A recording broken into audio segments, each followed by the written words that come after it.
A hunt is underway for thieves after priceless jewels were stolen from one of the world's most famous museums, the Louvre in Paris. Well, France's interior ministers described the jewellery, taken during a 7-minute heist, as priceless. It's understood that a large extendable ladder, which was installed temporarily for building work, was used. The top of the ladder touches a balcony, which appears to be how the three thieves accessed one of the upper floors. Well, this was the scene inside the museum as tourists were ushered out of the building after the gang got inside after the museum had opened this morning. It has now been shut for the day. Well, our correspondent Andrew Harding told us whether this could prove to be something of an embarrassment for the museum. Definitely a huge embarrassment. This was a very quick, brazen theft. You perhaps can see the ladder behind me, which 3 or 4 masked men used at about 9:30 this morning when the museum had just opened. They clambered up that ladder, they smashed their way through a window, got into the first floor to a gallery there. They could have wandered down the corridors and found the Mona Lisa. Instead, they stayed in the room which is basically dedicated to what's left of France's royal jewels, particularly jewels belonging to the Emperor Napoleon I and his wife. They stole, we understand, 9 of them, including things on tiaras, brooches and so on. It's reported that they dropped one big jewel as they made their escape. They went down the ladder, got onto some motorbikes, sped off. So far, no sign of them. Fortunately, although there were tourists, visitors inside the museum, nobody was injured. But as you can perhaps also see behind me, a lot of French police investigating, trying to understand who might have done this. It is a humiliation for the security forces. People say nothing like this has really happened at the Louvre since 1911, when the Mona Lisa itself was briefly stolen. Andrew Harding there at the Louvre Museum. Well, I was also able to catch up with our Paris correspondent, Hugh Schofield. What's surprising is that it took place in broad daylight after the museum had opened. I mean, normally you'd expect these things to take place in the dead of night when there's no one around, but it was a very daring robbery, and they approached it from the outside, where there was work going on. If you know the Louvre, you know that one side of it goes along the River Seine. And it's on that side of it that they had this. Well, I'm not sure quite what it was. I mean, the interior minister used the word nacelle, which means a kind of cherry picker to go up, but maybe it was an extendable ladder, some mechanism for gaining access to an upper story. It's not clear to me whether that was left as part of this renovation work or whether they brought it with them.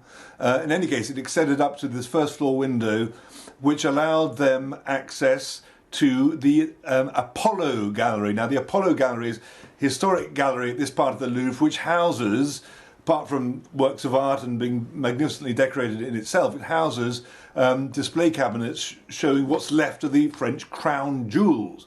Now, not quite the same as the British crown jewels, because, of course, the French lost its King Louis XVI in the Revolution, but nonetheless there are still some jewels from the Ancien Regime and also from the 19th century, when there were Napoleonic Empire and his nephew Napoleon III and so on.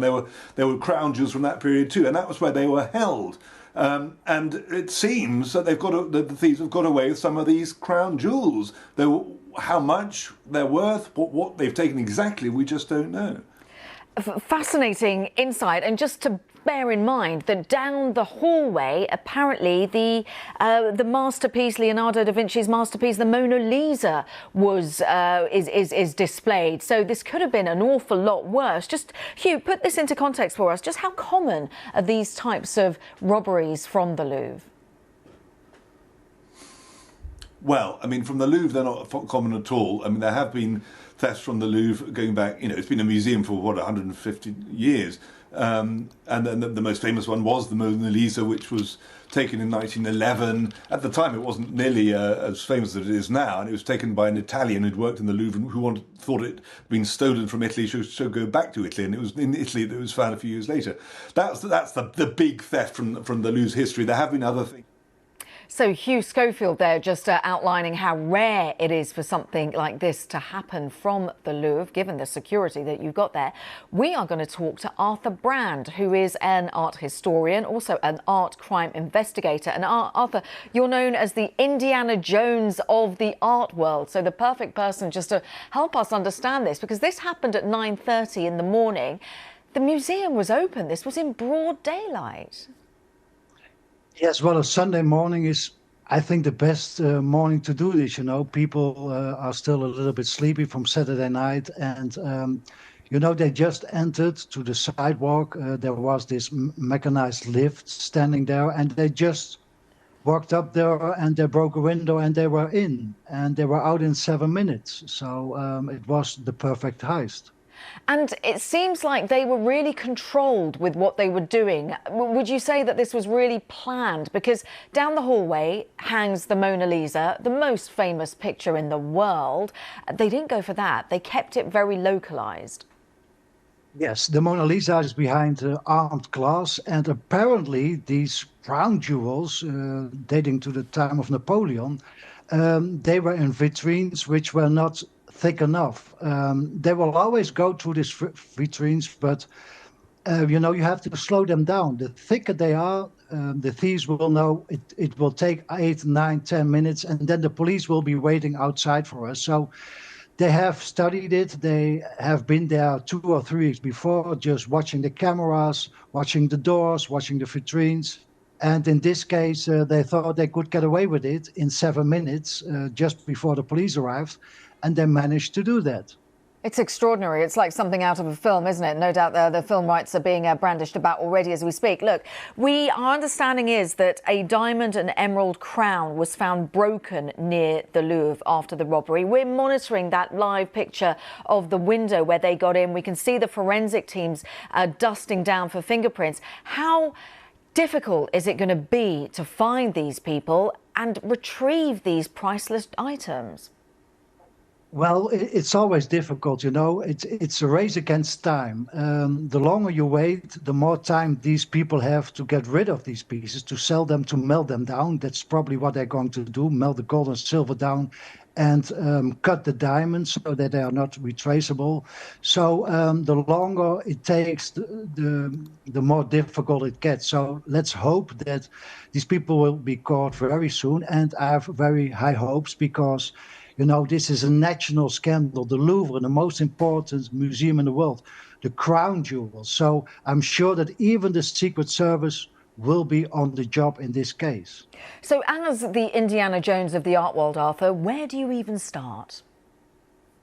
What they are first going to do is watch the security cameras. These people have been there 2 or 3 weeks before just to watch what could they do, would they have time enough.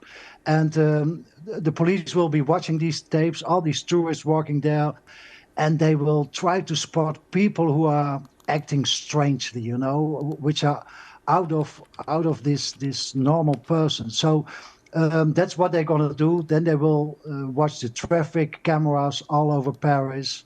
And I think there are 100 or 200 police officers right now on this case. Arthur Brand, art crime investigator, the Indiana Jones of the art world. Really good to get your expertise. Thank you.